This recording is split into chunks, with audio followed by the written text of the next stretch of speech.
Bismillahirrahmanirrahim. Assalamualaikum warahmatullahi wabarakatuh.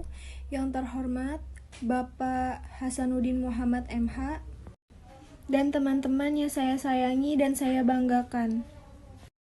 Untuk pertemuan hari ini kami ingin menyampaikan hasil diskusi kami mengenai sumber hukum dan terbentuknya hukum. Yang beranggota saya Gita Indrianti, NPM 2121010083.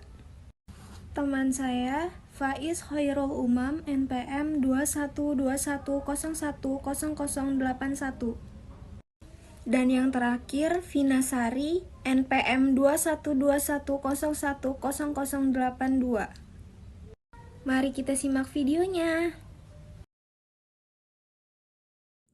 Sumber hukum. Pengertian sumber hukum.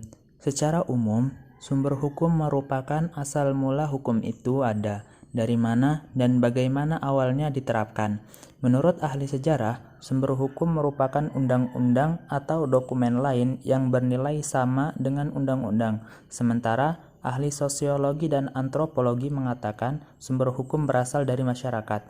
Berbeda dengan ahli ekonomi, sumber hukum yaitu apa yang tampak di lapangan, sedangkan ahli agama menganggap sumber hukum adalah kitab-kitab suci. Bagi ahli filsuf, sumber hukum yakni segala ukuran yang digunakan untuk menentukan bahwa suatu hukum itu adil, mengapa orang menaati hukum, dan sebagainya. Jenis sumber hukum. Sumber hukum dibedakan menjadi dua, yaitu 1. Sumber hukum material, merupakan sumber dari mana materi hukum diambil. Sumber hukum ini menjadi faktor yang membantu menentukan isi atau materi hukum. Contohnya, sumber hukum material seperti agama, kesusilaan, kehendak Tuhan, akal budi, hubungan sosial, dan sebagainya. 2. Sumber hukum formal yaitu sumber suatu peraturan memperoleh kekuatan hukum. Sumber-sumber hukum formal membentuk pandangan-pandangan hukum menjadi aturan-aturan hukum dan mengikat.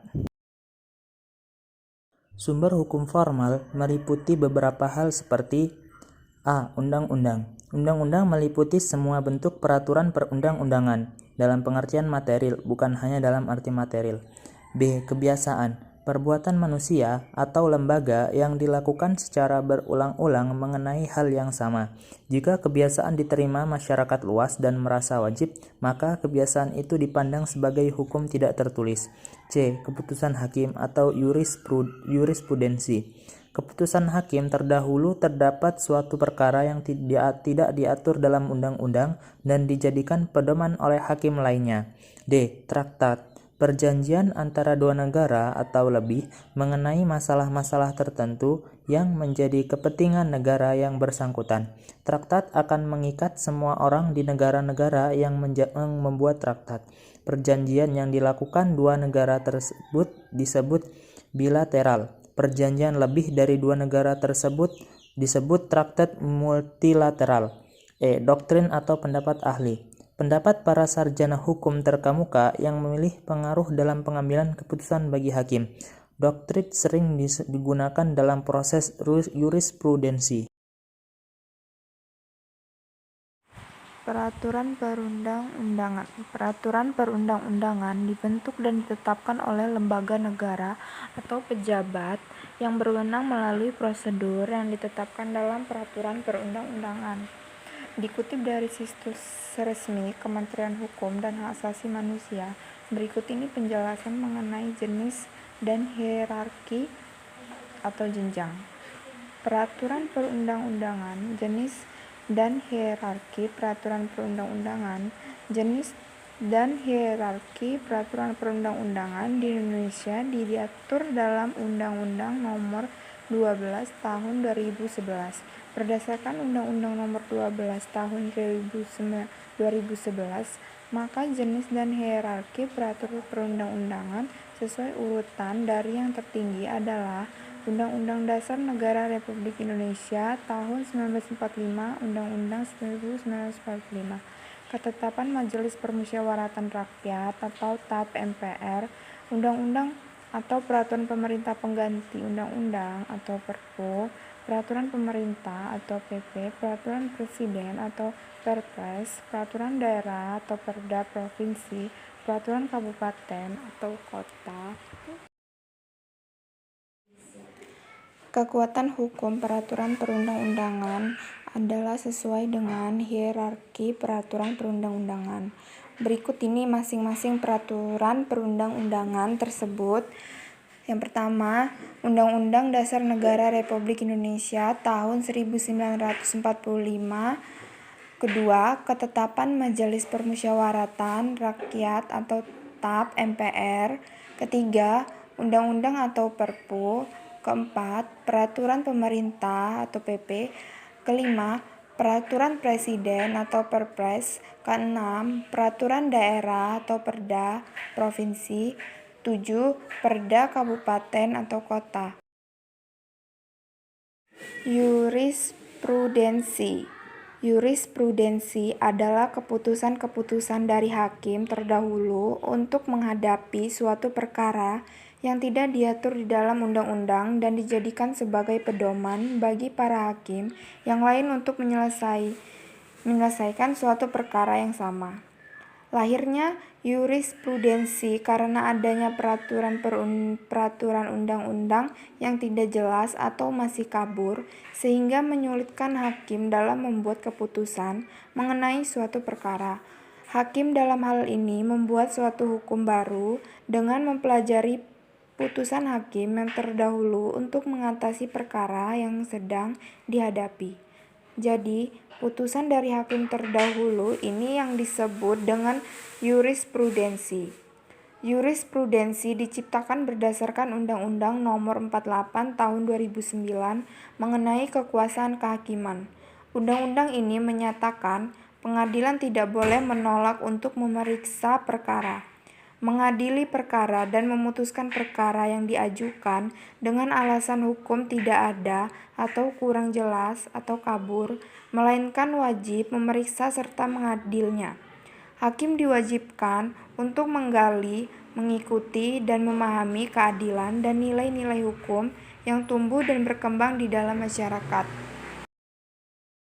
Terdapat beberapa macam jurisprudensi. Macam-macam jurisprudensi tersebut sebagai berikut.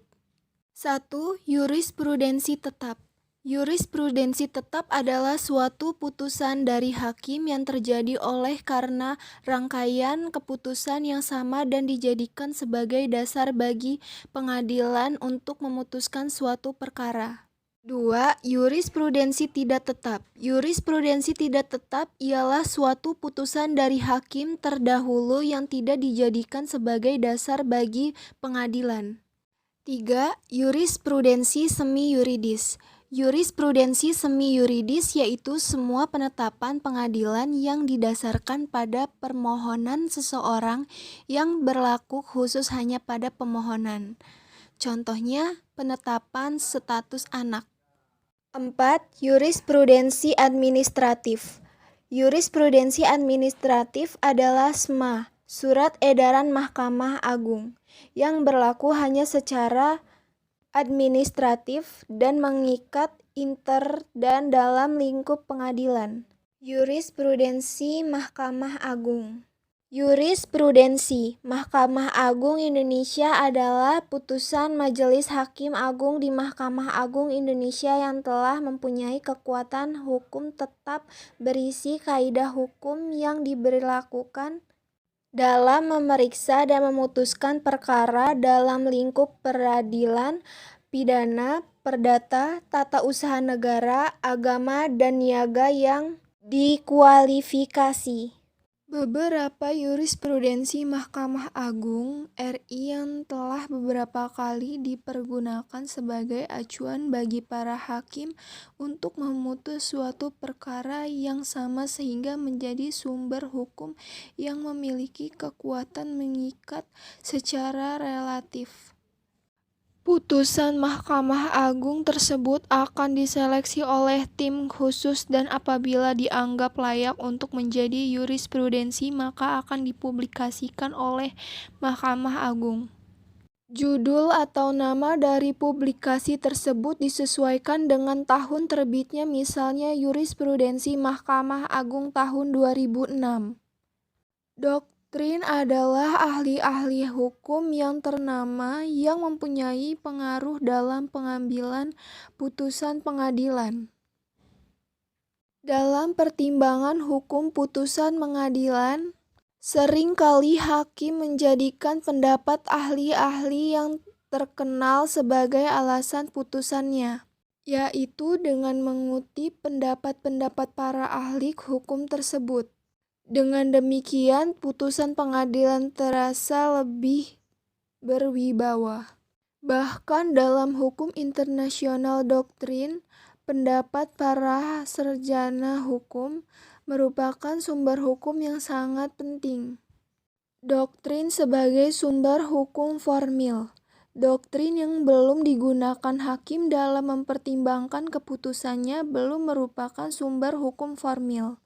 Jadi, jika untuk dapat menjadi sumber hukum formil, doktrin harus memenuhi syarat tertentu, ialah doktrin yang telah menjadi putusan hakim. Sebagai sumber hukum formil, doktrin tampak dengan jelas pada hukum internasional karena secara tegas dinyatakan bahwa doktrin atau pendapat para sarjana hukum terkemuka adalah sebagai satu sumber hukum formil. Yang termasuk sumber hukum formil hukum internasional adalah Kansil 1982-49.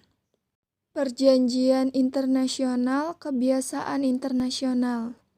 Asas-asas hukum yang diakui oleh bangsa-bangsa beradab.